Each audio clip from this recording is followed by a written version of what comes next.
بسم الله الرحمن الرحيم.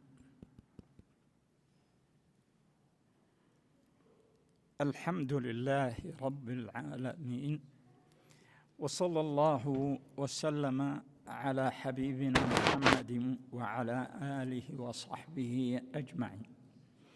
اللهم إنا نسألك في هذه الليلة المباركة وفي هذه الساعة الطيبة، وقد وفدنا إلى بيتك الكريم وجلسنا بين يديك مولانا ننتظر رحمتك.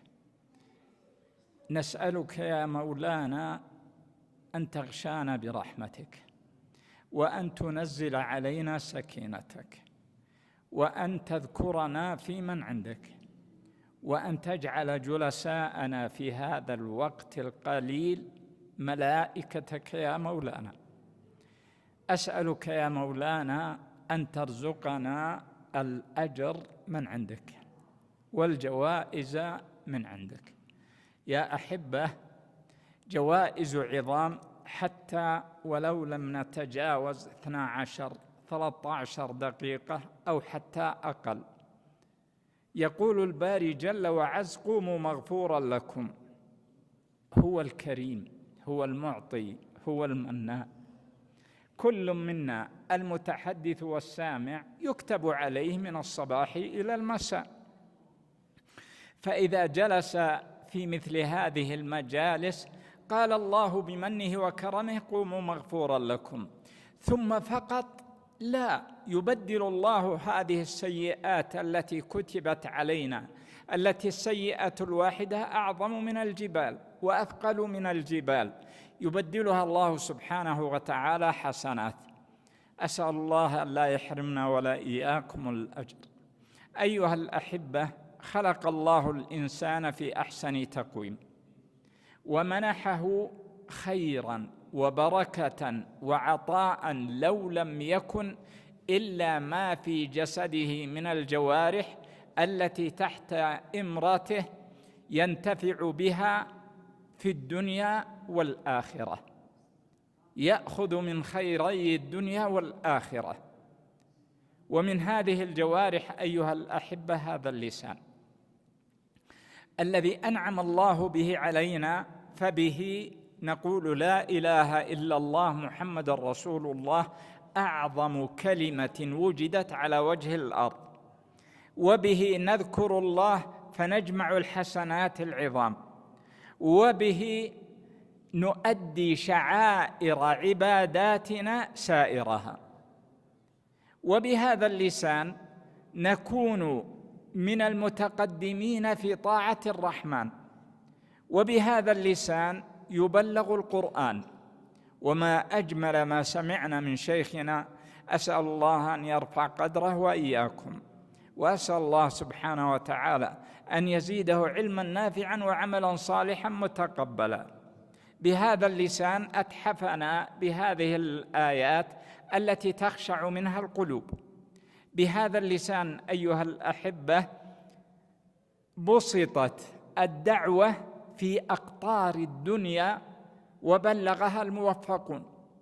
بهذا اللسان يا أيها الأحبة يحصل الإنسان على خير الدنيا، فيستطيع أن يتفاهم مع الناس، وأن يصل إلى ما يريد، وأن يعبر عما في نفسه، وأن يطلب ما يحتاج.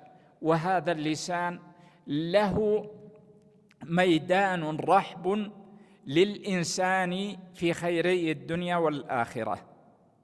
لكن أحبتي في الله، هذا اللسان له ذيل سحب في معصية الله.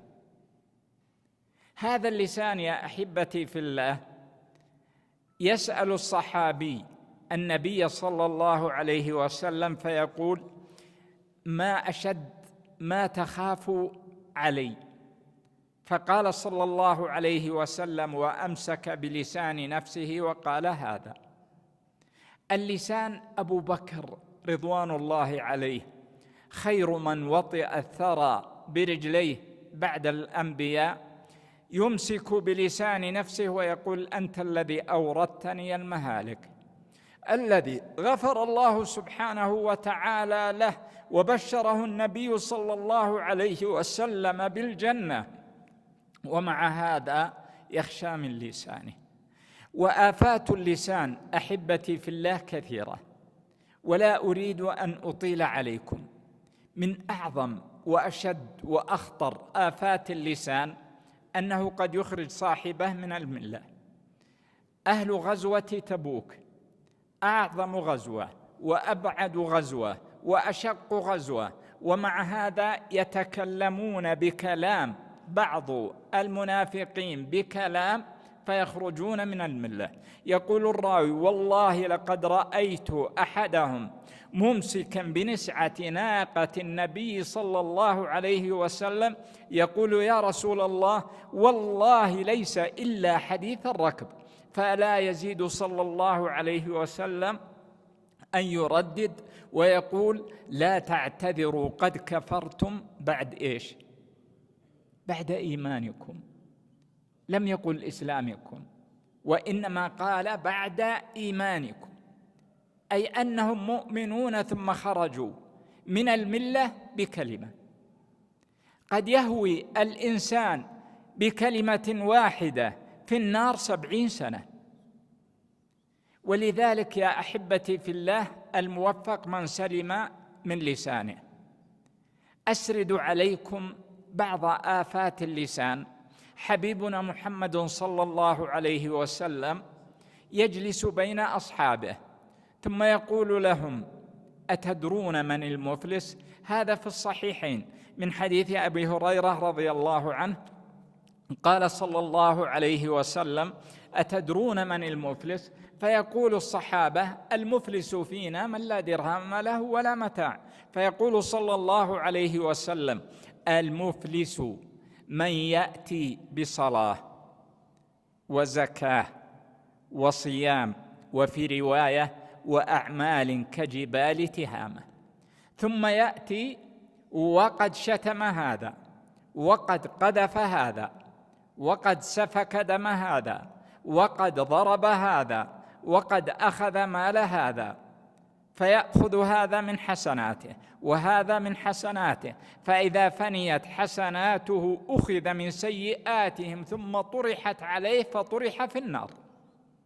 تخيل يا أخي الحبيب، فلان من الناس عافانا الله وإياكم يقع في شرب الخمر، ويأتي يوم القيامة عليك وزر أنت شرب خمر لأنك اغتبت فلان من الناس، فتأتي عليك، نسأل الله السلامة والعافية. يا أحبتي في الله، لو أن أحدا وخصوصا مثلنا يا شيبان جمع مبلغا من المال، قل 1,000,000، ثم ما اتكل على البنوك فوضعه في حقيبة، ثم كانت أمامه وتكتف وأتى أبغض من يبغض من الناس فأخذ منها فتحها وأخذ منها 100,000 والثاني 50,000 والثالث كذا حتى فني ما في هذه الحقيبة، كيف تكون حسرته؟ ولو قلنا يا أحبة الله المستعان، جتنا رسائل الآن أن هناك سحب من أرصدتنا، هناك سحب من الأرصدة يا شباب، انتبهوا، كل منا بيطالع الجوالة ولا لا؟ لكن أن ننتظر حتى نغتاب المسلمين، وهذه من أهم وأعظم آفات اللسان الغيبة، التي يقول الله سبحانه وتعالى: ولا يغتب بعضكم بعضا أيحب أحدكم أن يأكل لحم أخيه ميتا فكرهتموه. تذكر أيها الحبيب، إذا أردت أن تغتاب كأنه سحب من رصيدك مبلغ، تذكر أنه سيسحب في الآخرة يوم لا مال ولا بنون إلا من أتى الله بقلب سليم. فحاول أن تمسك بلسانك، واعلم أن من آفات اللسان هذه الغيبة أنه لا يسلم منها المتحدث والسامع الراضي.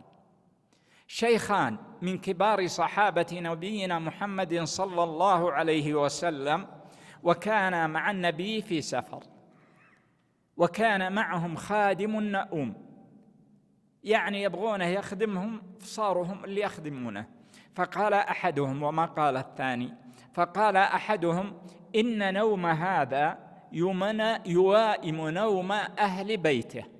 ثم أيقظه وأرسلاه للنبي صلى الله عليه وسلم يأتدمان، يعني يطلبان من النبي صلى الله عليه وسلم إدام على قطع الخبز اليابس الذي معهم. فقال صلى الله عليه وسلم: ارجع إليهما فأخبرهما أنهما قد ائتدما. فأتيا سراعا إلى النبي صلى الله عليه وسلم وقال: يا رسول الله، والله ما ائتدمنا. قال: بل والله إني أرى لحم صاحبكما بين ثناياكما الآن. نسأل الله السلامة والعافية. من آفات اللسان النميمة، من آفات اللسان اللعن، من آفات اللسان شهادة الزور، من آفات اللسان قول الزور، وكل منها تحتاج إلى محاضرة بحالها، لكني أقتصر أيها الأحبة لعلنا نبحث عن علاج هذه الآفات. أول علاج أن تشغل هذا اللسان بذكر الله، وأن تطبق وصية حبيبنا محمد صلى الله عليه وسلم: لا يزال لسانك رطبا بماذا؟ بذكر الله. وكلنا يحفظ هذا الحديث. ثم يا أيها الحبيب، حاول أن تشغل نفسك وتشغل هذا اللسان قبل أن يسلب منك حلالك. وأعظم كنز تستطيع أن تجمعه هي كنز الحسنات التي تؤخذ منك عندما تغتاب الآخرين. النصيحة الثانية يا أيها الأحبة: جالس الصالحين. شروى من عندي، إذا جلست مع ناس صالحين منعوك، لكن إذا جلست مع ناس هدفهم إلهاء أنفسهم وهدفهم يعني إشغال المجلس ولو بمعصية الله سبحانه وتعالى، فانتقي جليسك ليكون عونا لك على الطاعة. من علاج اللسان كثرة الصمت. ما ندم الإنسان على صمته يوما ما، ولكنه يندم على كلامه الكثير من الأوقات. لا أريد أن أطيل عليكم، أسأل الله سبحانه وتعالى أن يعيننا على ذكره وشكره وحسن عبادته. أسأل الله أن يغفر زلاتنا، وأن يتجاوز عن سيئاتنا، وأن يحفظ علينا حسناتنا، وأن يعيننا على ألسنتنا وجميع جوارحنا. أسأل الله أن يغفر لنا ولآبائنا وأمهاتنا وأبنائنا وبناتنا وزوجاتنا وجميع المسلمين والمسلمات. أسأل الله أن يرينا الحق حقا ويرزقنا اتباعه، ويرينا الباطل باطلا ويرزقنا اجتنابه، وأن يجعلنا هداة مهتدين. أسأل الله أن يؤمننا في أوطاننا، ويصلح ويوفق ويسدد ولاة أمورنا، وأن يجعلهم رحمة على شعبهم، آمرين بالمعروف ناهين عن المنكر. أسأل الله أن يشكر سعي من تسبب في هذه الكلمة، فرع وزارة الشؤون الإسلامية المنسق لهذا المسجد المبارك. شكر الله لكم، جمعنا الله وإياكم في الدنيا على خير وفي الآخرة في الجنة، وصلى الله وسلم على نبينا محمد. جمعية الدعوة والإرشاد وتوعية الجاليات بأبها، بالدعوة نحيا.